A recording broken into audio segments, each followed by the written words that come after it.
সেনা প্রধান হচ্ছে হাসিনার একটা গোলাম কুকুর। এক কুকুরের বাচ্চা দিয়ে আর এক কুকুরকে স্বাধীন করা যাবে না। আমরা যখন কুকুরকে দেশ ছাড়া করেছি, কুকুরের বংশ সহ উৎখাত করে দেশ ছাড়া করব। কুত্তা দিয়ে যদি দেশ শাসন করার গরবিসন্ধি করা হয়, সেনা প্রধানকে বলছি আমরা লক্ষ লক্ষ আবু সাঈদ বুক পেতে দিয়ে ক্যান্টনমেন্ট উড়িয়ে দেব। ধানমন্ডি ৩২-এ মববাজি করতে না পেরে সেনাবাহিনীকে কুকুর বলছে, রাগে ফুঁসে বলছে এই কুকুরদের বেতন হয় তার টাকায়।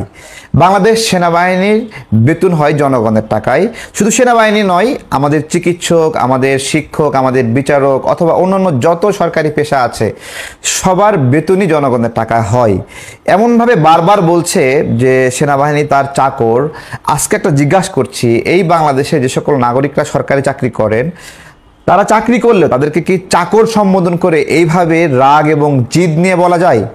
আমি যখন এই ভিডিওটি দেখছিলাম তখন আপনারা একবার দেখেন এই ভিডিওটি অন্য একটা ভিডিওর সঙ্গে মিলে যায়। সেনাবাহিনী যেন ভুলে না যায় তাদেরকে মাল দিচ্ছে আমরা সাধারণ ছাত্র জনতা অথবা সাধারণ যে এই দেশের নাগরিকরা ট্যাক্সের টাকা দিয়ে এই বাহিনীকে আমরা পালতেছি। সুতরাং আমাদের পালা কুকুর তারা। আমাদের পোষা কুকুর যদি আমাদের বিরুদ্ধে আসে, আমাদেরকে লাঠিচার্জ করে, আমাদেরকে ধাওয়া করে, আমাদেরকে প্রতিহত করে, তখন আমরা বলবোই তোরা আমাদের নুন খেয়ে গুণ গাইতে জানোস না, তোদের পেশাদারিত্বের সাথে কথা যায় না। এটাই আমার অবস্থান। আপনারা দেখছিলেন এই ভিডিওটি যে কি পরিমাণ রাগ এবং জিদ নিয়ে এবং ঘৃণা নিয়ে বলছে যে সেনাবাহিনী কুকুর। ভিডিওটি দেখার সময় অন্য আরেকটি ভিডিও আমার মনে পড়ে গেল যে এইটা কার মতো যেন তো মনে হয়ে গেল ব্যারিস্টার ফুয়াদের কথা। ব্যারিস্টার ফুয়াদ ভাই ঠিক একইভাবে সেনাপ্রধানকে, সেনাবাহিনীকে কুকুর সম্বোধন করেছিলেন। সেনা প্রধান হচ্ছে হাসিনার একটা গোলাম কুকুর।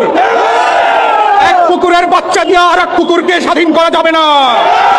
আমরা যখন কুকুরকে দেশ ছাড়া করেছি, কুকুরের বংশ সহ উৎখাত করে দেশ ছাড়া করব।